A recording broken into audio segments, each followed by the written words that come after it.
All right, so we're going to talk about in this video how to graph your equations from columns 3 and 4. All of your equations from column 3 have a positive slope, so your line should be going up and to the right. Whether that's really steep or really flat, it doesn't matter, but you're going to be going up and to the right or down and to the left, okay, because they go the same direction. For column 4, all of your lines go down and to the right, unless you're going the opposite way, which would be up and to the left. So I'm going to return to my equations because if you didn't watch my first video on my table making, I use different equations than what you guys had just so that they were examples. So my first line is y equals 3x plus 4. There's two ways that you can graph these. The easiest way is just to plot your 5 points that we made. So I'm going to do my best to show you guys how I graphed this. So the first point is at -2, -2, and then at -1, +1, 0, 4, 1, 7, and 2, 10. And now we have 5 points, and I can use my straight edge to connect the dots. So however you need to rearrange your paper to do that is fine. I personally don't like to draw a line without points. So I connected my 5 points, but these are supposed to go all the way to the edge of the paper. So I'm going to keep repeating this pattern. My pattern was to go up 3 and right 1.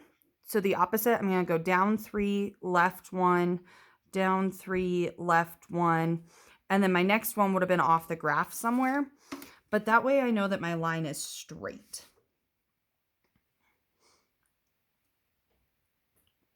And then again, use my straight edge.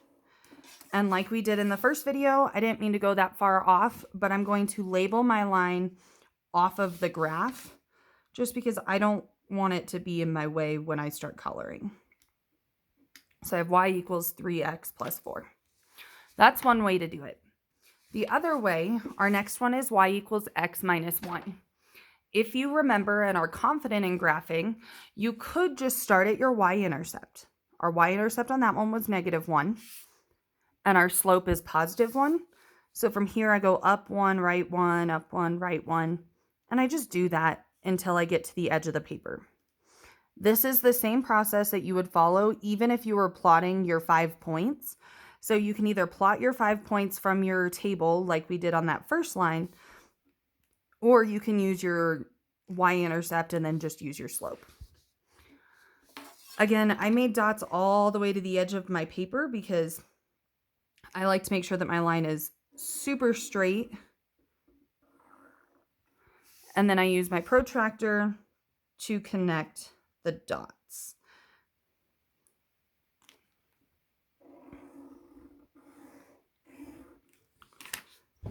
And then I'm going to write the equation because that was one of the requirements. Okay. And then the third equation, y equals 1/3 x minus 6. I'm going to go back to just plotting these points. So I'm going to go to -6, -8, and make a dot. And then my next point was -3, -7. And then 0, -6, 3, -5, and 6, -4. I have my dots, so I'm just going to keep following that pattern real fast. Up 1, right 3, and down 1, left 3, just so that I can make sure that my line is straight. And then again, use my protractor to make this line nice and straight.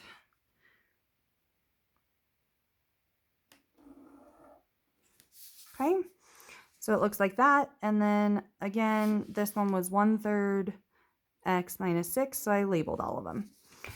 So at this point, I have 9 of my lines out of my 12. So I'm going to change colors one last time.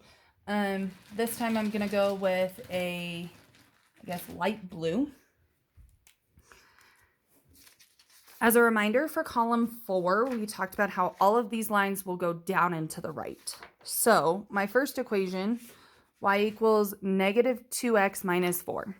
So my points are negative 2, 0, negative 1, negative 2, 0, negative 4, 1, negative 6, and 2, negative 8. I can keep going again. I would recommend making sure some of you guys might try and plot all of your points and then go back and connect them. I would definitely recommend doing it as I'm doing it, where you make your points and then connect each time.